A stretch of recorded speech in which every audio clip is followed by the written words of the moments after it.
Sebelumnya, Assalamualaikum warahmatullahi wabarakatuh. Saya Puji Pinonton, NIM 2152-11202 dari kelas MPS 6C. Berikut ini merupakan usaha produk kami yang kita jual di bazar kemarin. Latar belakang dari produk ini merupakan produk yang diolah dari bahan dasar mie, yang dimana makanan ini merupakan salah satu sektor yang terus berkembang di Indonesia. Selera masyarakat yang beragam dan kebiasaan konsumsi yang berubah memberikan peluang besar juga bagi pengusaha kuliner. Menciptakan produk baru yang menarik dan inovatif merupakan salah satu kunci untuk kesuksesan dalam dunia bisnis ini. Salah satu makanan yang sangat populer sekarang ini adalah mie, yang dimana mie ini juga sangat diminati baik dari kalangan anak-anak sampai kalangan dewasa. Mie seringkali juga menjadi makanan pokok yang sering dipilih saat makan di luar.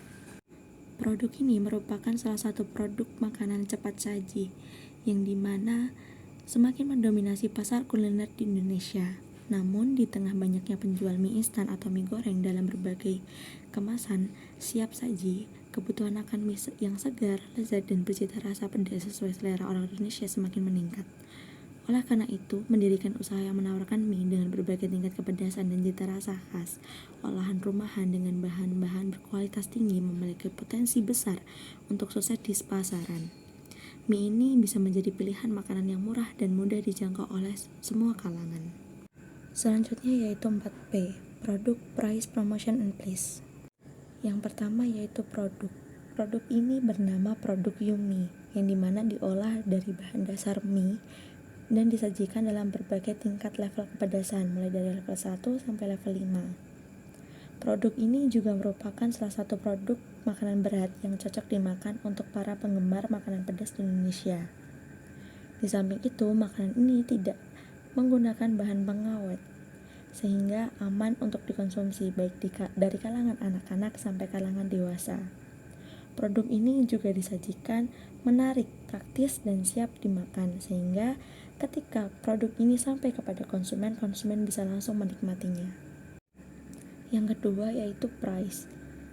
Produk Yumi ini dijual dengan harga yang sangat terjangkau, yaitu 11.000 per porsinya, sehingga dapat dijangkau baik dari kalangan menengah ke bawah atau kalangan menengah ke atas. Yang ketiga yaitu promosi. Promosi dari produk Yumi ini kita memaksimalkan menggunakan media sosial yaitu WhatsApp. Karena dengan menggunakan WhatsApp, kita akan lebih mudah menjangkau konsumen. Baik itu teman-teman kita atau saudara-saudari kita yang ada di sekitar kita, sehingga memudahkan kita juga dalam melakukan pengiriman produk. Yang keempat yaitu place, di mana produk Yumi ini diproduksi di tempat tinggal pemilik yang berlokasi strategis di pinggir jalan raya dan dapat diakses oleh kendaraan pribadi maupun umum. Selanjutnya yaitu analisis SWOT. Yang pertama yaitu strength, yang dimana mie ini memiliki tampilan yang unik dan menarik karena memiliki berbagai varian rasa pedas, mulai dari level 1 sampai level 5. Konsumen juga dapat memilih level tingkatan pedas sesuai dengan seleranya masing-masing. Mie ini dibuat dari bahan-bahan yang berkualitas. Karena bahan dasar dari pembuatan sambal sendiri tidak menggunakan saus, sehingga aman juga dikonsumsi baik dari kalangan anak-anak sampai kalangan dewasa. Harga dari produk Yumi ini juga relatif terjangkau, sehingga dapat dijangkau dari berbagai kalangan. Lokasi outlet juga terletak strategis sehingga dapat memudahkan konsumen dalam melakukan transaksi pembelian. Terdapat layanan sistem pemasaran online juga, sehingga konsumen dari berbagai daerah di Surakarta dapat memesan produk ini. Yang kedua yaitu weakness, yang dimana produk yang ditawarkan hanya satu jenis dari kebanyakan mie pedas yang ada. Jika selera konsumen terus berubah, bukan tidak mungkin produk ini akan ditinggalkan dan beralih ke produk lain yang lebih inovatif. Masa expired produk Yumi ini juga sangat singkat, baiknya bisa langsung dimakan ketika hangat, namun cita rasa mie ini akan berkurang ketika sudah dingin. Yang ketiga yaitu opportunities. Yang pertama selera. Produk Yumi ini membuat mie pedas ini menjadi lezat dan mempunyai berbagai varian level rasa ini. Inovasi kombinasi perlengkapan ini juga dimaksudkan untuk membidik atau menarik semua segmen pasar sehingga produk Yumi menjadi salah satu selera di masyarakat sebagai peluang untuk mendapatkan lebih banyak profit. Yang kedua yaitu saingan. Melihat dari pesaing peluang bisnis ini akan sulit hal ini karena saingan untuk usaha ini bisa dikatakan sudah banyak. Yang keempat yaitu trade, yang dimana akan banyak pihak lain yang akan meniru usaha Yumi ini, terutama keunikan dan produknya. Hal ini tentunya akan membuat saingan yang baru bagi kita. Yang kedua adanya UMKM yang ada di masyarakat menjualkan dagangan mie pedas mereka dengan harga yang lebih murah. Selanjutnya yaitu aspek keuangan, di mana di sini itu baru aspek keuangan sebelum kita melakukan perdagangan. Dimana biaya keseluruhan totalnya 462.100, sedangkan biaya bahan baku packing yaitu 49.500 dan biaya operasional yaitu 220.000. Sehingga total biaya produksi, biaya bahan baku packing dan biaya operasional yaitu 713.600. Selanjutnya yaitu biaya perlengkapan, di mana total biaya perlengkapan yaitu 634.000. Sedangkan untuk penyusutan per tahunnya yaitu 290.500. Sehingga dapat kita ketahui total biaya dari keseluruhannya yaitu 1.365.600.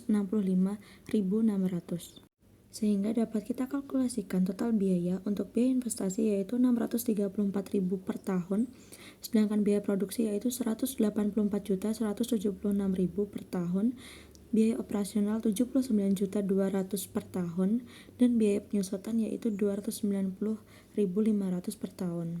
Selanjutnya yaitu kita menghitung HPP atau harga pokok produksi, di mana biaya tetap totalnya yaitu 79.490.500 per tahun dan memperoleh HPP yaitu 8.137 atau kita bulatkan menjadi 8.500, sehingga harga jual per unit yaitu 10.625 atau kita bulatkan menjadi 11.000 per porsinya.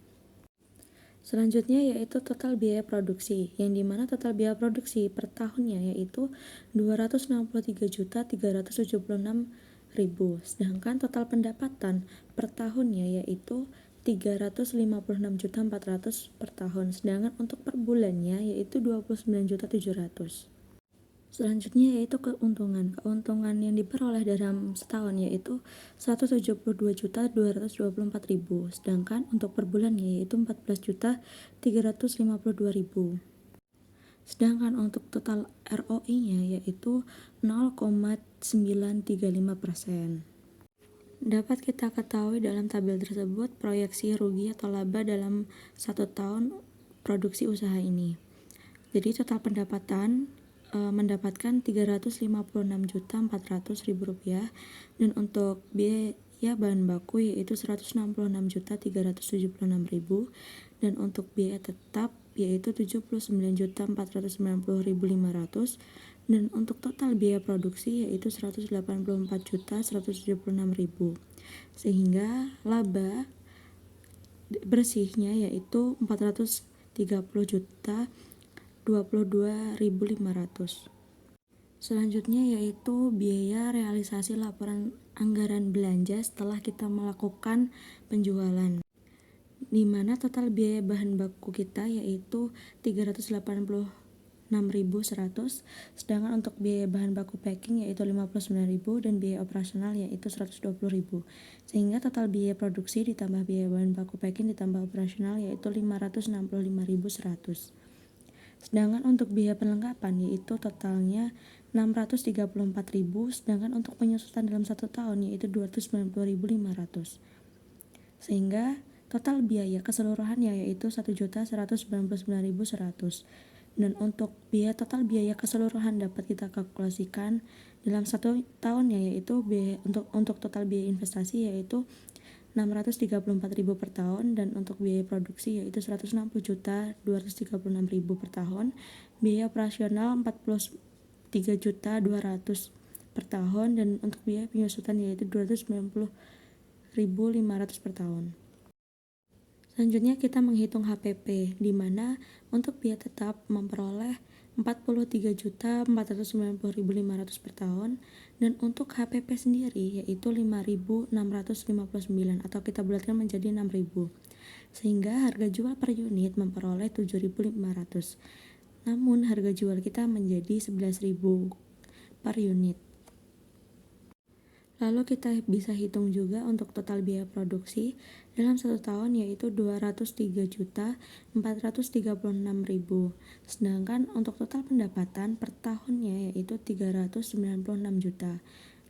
Dan per bulannya yaitu 33 juta.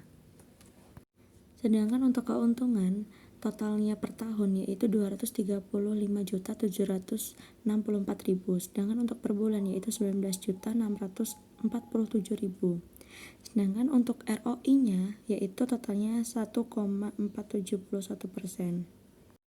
Sedangkan dapat kita ketahui dalam tabel tersebut proyeksi rugi laba dalam 1 tahun, di mana total pendapatannya yaitu 396 juta. Sedangkan untuk biaya bahan baku yaitu 138.996.000. Sedangkan untuk total biaya tetap yaitu 43.490.500. Dan untuk total biaya produksi yaitu 182.486.500. Jadi laba bersihnya yaitu 213.513.500. Selanjutnya yaitu bisnis model kanvas, yang dimana customer segment bisa dikonsumsi baik dari kalangan anak-anak sampai kalangan dewasa, bisa mulai dari 5 tahun atau 7 tahun, dan harganya relatif terjangkau sehingga bisa dijangkau baik dari kalangan menengah ke atas atau kalangan menengah ke bawah, dan target awal untuk customer sekitar kampus.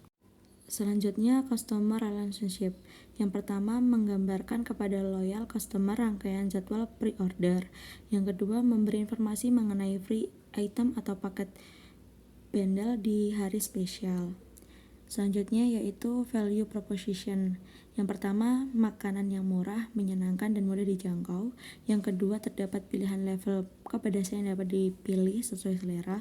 Yang ketiga, tersedia opsi delivery bagi pengantar yang cukup jauh dengan jumlah pemesanan yang banyak. Yang selanjutnya yaitu key activities.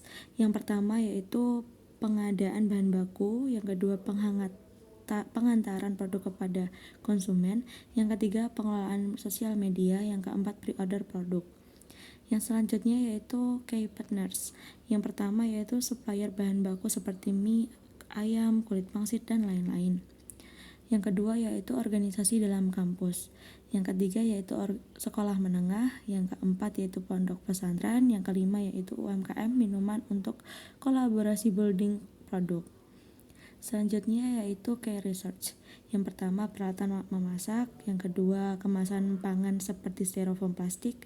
Yang ketiga, alat makan seperti sumpit. Yang keempat, juru masak.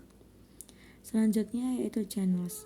Yang pertama, WhatsApp Business. Yang kedua, Instagram. Yang ketiga, Shopee Food. Yang keempat, GoFood. Selanjutnya yaitu cost structure. Yang pertama, biaya bahan baku dan kemasan. Yang kedua, transport, pemeliharaan, dan SOP. Yang terakhir yaitu revenue stream. Yang pertama, penjualan produk mie dilakukan secara online dan offline. Yang kedua, penjualan produk mie secara online dilakukan secara pre-order melalui media sosial. Yang ketiga, penjualan produk Yumi secara offline dilakukan secara open order tenant bazar. Selanjutnya yaitu ini bukti dokumentasi dari jualan kami kemarin. Mungkin itu saja yang bisa saya sampaikan, kurang lebihnya mohon maaf. Wabillahi taufiq wal hidayah. Wassalamualaikum warahmatullahi wabarakatuh.